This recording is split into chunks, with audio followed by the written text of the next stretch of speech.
Hi friends, எல்லோரும் எப்படி இருக்கீங்க? இன்னைக்கு மோகனாஸ் கிச்சனில் நம்ம உப்பு சீடை எப்படி செய்கிறதுன்னு பார்க்கலாம். கிருஷ்ண ஜெயந்தி வந்துக்கிட்டு இருக்கு. கிருஷ்ணருக்கு ரொம்ப பிடிச்ச பலகாரங்களை இந்த உப்பு சீடையும் ஒன்று. இந்த கிருஷ்ண ஜெயந்திக்கு உப்பு சீடையை செஞ்சு அசத்துங்க. ஒரு சில விஷயங்களை கரெக்டாக ஃபாலோ பண்ண போதும் சீடையை வெடிக்காமல் ரொம்ப டேஸ்ட்டாக வீட்லேயே செய்யலாம். ஃப்ரெண்ட்ஸ், நீங்கள் இந்த உப்பு சீடையை வீட்டில் ட்ரை பண்ணி பாருங்கள். கண்டிப்பாக உங்கள் வீட்டில் இருக்கக்கூடிய குட்டி கிருஷ்ணனோ இல்லை ராதையோ ரொம்ப விரும்பி சாப்பிடுவாங்க. இந்த உப்பு சீடை செய்கிறதுக்கு முதல்ல நான் 1 கப் அளவுக்கு பச்சரிசி எடுத்திருக்கேன். இது பார்த்தீங்கன்னா 200 கிராம். இது நல்லா வாஷ் பண்ணிவிட்டு 2லேருந்து 3 மணி நேரம் நல்லா ஊறினதுக்கு அப்புறமா இந்த மாதிரி ஒரு வடிகட்டியில் போட்டு வச்சுருக்கேன். இந்த மாதிரி போடுறதுனால இதில் இருக்கக்கூடிய இந்த எக்ஸ்ட்ரா தண்ணி எல்லாமே நல்லா வடிஞ்சிடும். இந்த அரிசி எடுத்து நம்ம ஒரு துணியில் சேர்த்துக்கலாம். துணியில் அரிசியை சேர்த்ததுக்கு அப்புறமா இந்த மாதிரி நல்லா பரப்பிக்கலாம். நம்ம ஏற்கனவே அரிசியை நல்லா வடித்து எடுத்துருக்கோம். மீதி இருக்கக்கூடிய இந்த ஈரமும் இந்த துணி நல்லா எடுத்துக்கிறதுனால நம்ம ஃபேனை கீழே ஆற வச்சோன்னா ஒரு 10லேருந்து 15 நிமிஷத்துக்குள்ளே அரிசி நல்லா காஞ்சிடும். இப்போ பாருங்கள், அரிசி நல்லா ஆறிடுச்சு. நம்ம கொஞ்சமாக அரிசியை இந்த மாதிரி உள்ளங்கையில் எடுத்தோன்னா அரிசியில் தண்ணி இருக்கக்கூடாது, ஆனால் சில்லுன்னு இருக்கணும். ஈரமே இல்லாத அளவுக்கு காய வச்சுட்டோன்னா நம்ம மிக்ஸி ஜாரில் அரைக்கிறதுக்கு கஷ்டமாக இருக்கும். அதனால் அரிசி நம்ம தொட்டு பார்க்கும்போது நல்லா சில்லுன்னு இருக்கணும். இப்போ இது ரெடி ஆகிடுச்சு. இதை எடுத்து நம்ம மிக்ஸி ஜாரில் சேர்த்துக்கலாம். பாருங்கள், நான் எல்லா அரிசியுமே மிக்ஸி ஜாரில் சேர்த்துட்டேன். இது நல்லா அரைச்சி எடுத்துக்கலாம். நல்லா அரைச்சதுக்கு அப்புறமா இந்த மாவை நான் ஜல்லடையில் சேர்த்து வச்சுருக்கேன். இது ஒரு தடவை நல்லா ஜலிச்சிட்டு எடுத்துக்கலாம். மாவு ஜலிக்கும் போது இந்த மாதிரி கட்டி கட்டியாக வரும். நல்லா கை வச்சு இந்த கட்டி எல்லாமே உடச்சிட்டு ஜலிச்சுக்கோங்க.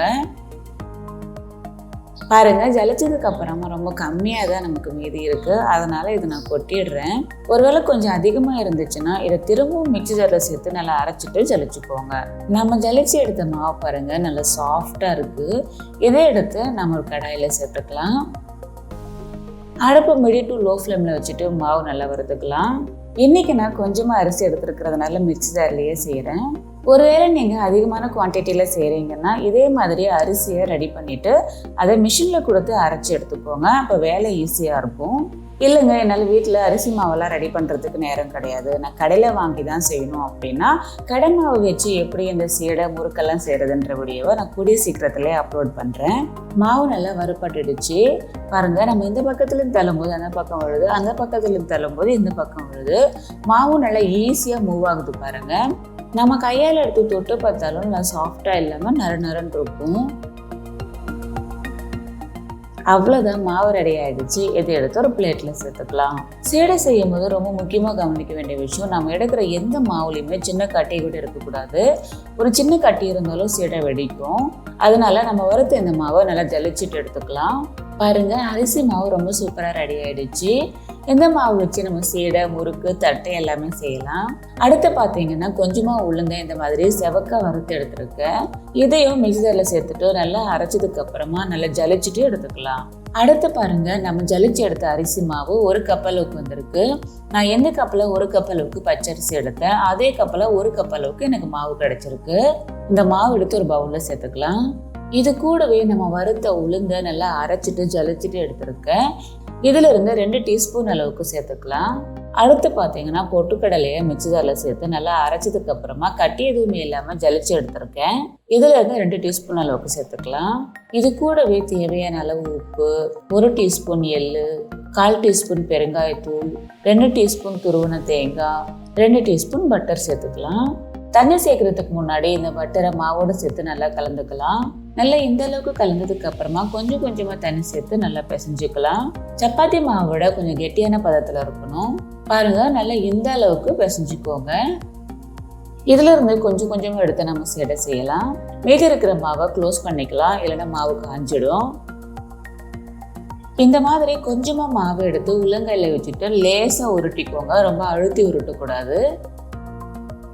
பாருங்க, உருட்டினதுக்கு அப்புறமா சீடையில் இந்த மாதிரி லேசாக கிராக்ஸ் இருக்கணும். அப்போ தான் எண்ணெய் எல்லாமே உள்ளே போய் சீடை வெடிக்காமல் இருக்கும். நம்ம இந்த மாதிரி கேப்பே இல்லாமல் நல்லா அழுத்தி உருண்டையாக செஞ்சுட்டோன்னா எண்ணெயில் போட்ட உடனே சீடை வெடிக்கும்.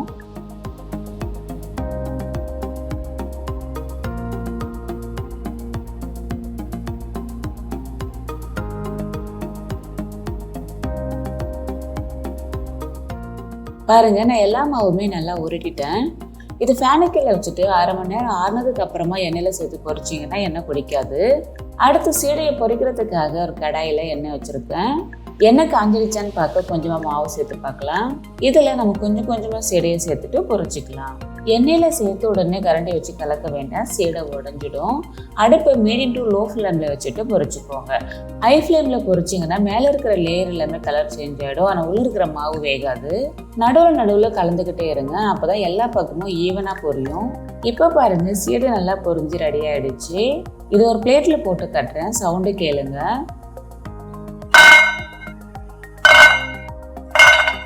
நல்ல கலகலன்னு சவுண்டு கேட்குது பாருங்க.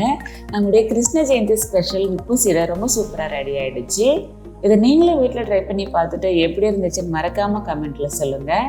இந்த மாதிரி நிறைய பண்டிகை கால ரெசிபிஸை பார்க்க நம்முடைய சேனலை இது வரைக்கும் சப்ஸ்கிரைப் பண்ணாதவங்க சப்ஸ்கிரைப் பண்ணுங்க. இந்த வீடியோ உங்களுக்கு ரொம்ப பிடிச்சிருந்துச்சுன்னா உங்களுடைய ஃப்ரெண்ட்ஸுக்கும் ஷேர் பண்ணுங்க. அது கூடவே இந்த வீடியோவை லைக் பண்ணி சப்போர்ட் பண்ணுங்க. இன்னும் அடுத்த வீடியோவில் சந்திக்கிறேன். பாய்.